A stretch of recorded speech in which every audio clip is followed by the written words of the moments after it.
Gitu. Yang pertama saya ingin melihatlah kenapa ibu ngambil ini, judul penelitian ini. Apakah ada masalah apa yang ada di lapangan? Ya, sebelumnya secara pribadi saya pernah bekerja di ruang IGD dan ICU 3 tahun di Kota Jambi di rumah sakit. Ketika saya di rumah sakit Royal Hospital dan Mitra Hospital. Jadi ketika saya 6 tahun di puskesmas, ternyata berbeda jauh ya Pak, itu secara pemahaman, secara kondisi di lapangan gitu. Jadi ketika saya sebenarnya saya bukan perawat IGD Pak, saya kebetulan pemegang program gitu kan.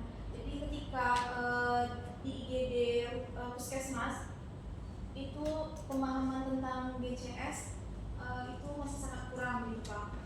Biasanya memang lebih sering dilakukan oleh dokter umum kami gitu.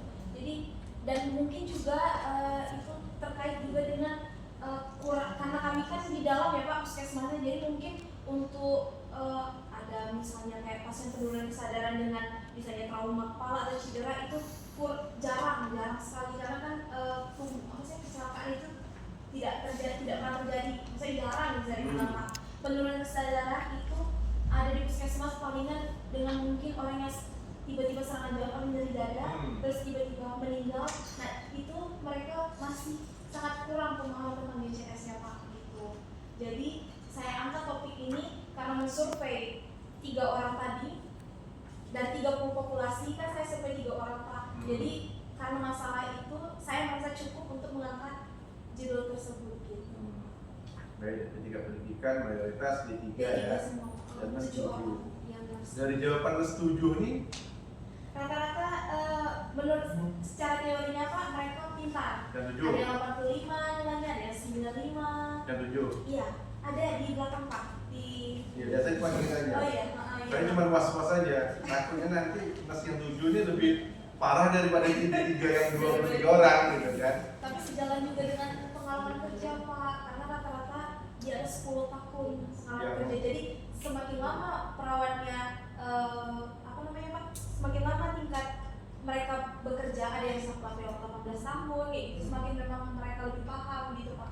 Karena kebetulan mereka itu misalnya dari rumah sakit selama 6 tahun di RSUD sini, terus pindah ke puskesmas kayak gitu. Jadi itu mereka tetap lama bekerja.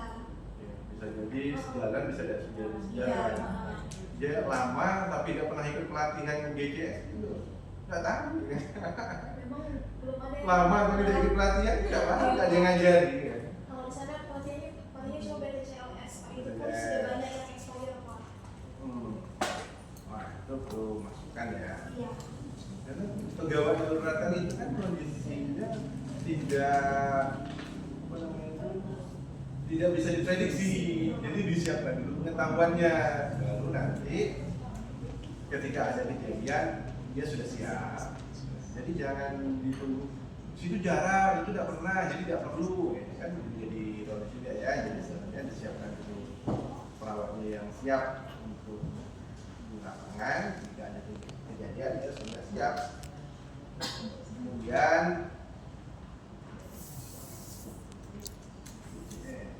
kalau ibu sendiri nggak di luar kepala ada untuk BCS ya? Insya Allah ya Pak. Ya. Nanti yang meneliti ibu ada paham BCS ya? Jadi sebenarnya dari kampus Pak, kalau kampus kayak gini, kan kami sama kakak kami satu lagi peneliti tentang skala nilai, jadi diharuskan jangan sampai cuma sekedar penelitian, jadi harus ada feedback. Jadi diharapkan kami nanti selesai ini bakalan presentasi sama teman-teman di puskesmas, khususnya perawat IGD dari Pak Kampus. Sebenarnya kampus kami juga lulusan HI gitu, jadi jangan sampai Pak Husni Mubarak. Iya, Husni Mubarak. Angkatan UPI. Oh yang tetap senior ya? Iya, angkatan berbeda. Oh itu lebih beda. Bagus lah, ada care kan? Tidak terjadi kan? Nah jadi ketika mau ditanya GCS harus di luar kepala. Nanti kalau dia ibu keringat dingin di depan. Jadi ya, ketika itulah konsekuensi kita ingin mengusung perubahan, ya kita sendiri harus kuatkan dulu basicnya untuk berubah. Kita ingin jadi change agent. Change agent kita kan kalau udah change agent kan dari pengetahuan dulu nih kan.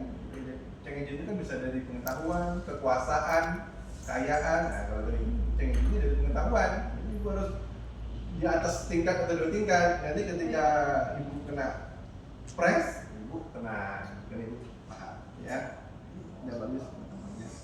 Kemudian untuk penyajian data di tabel itu persentase itu cukup di atas saja Bu. Contoh di halaman 8 tuh. Nah, jenis kelamin ini biasa penulisan kategori itu biasa di bawah karakternya di samping ya.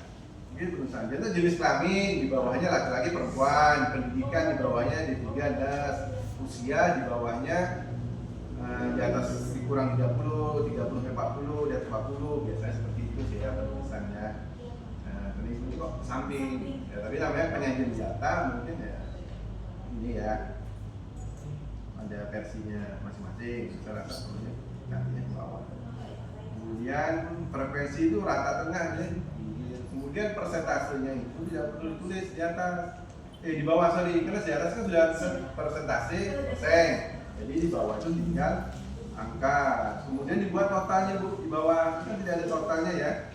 5, 20, 10, totalnya 30 gitu ya di bawah. Jadi menurut saya ganti persentase di bawah. Cuman ini juga rentang skor itu sepertinya tidak perlu ditampilkan.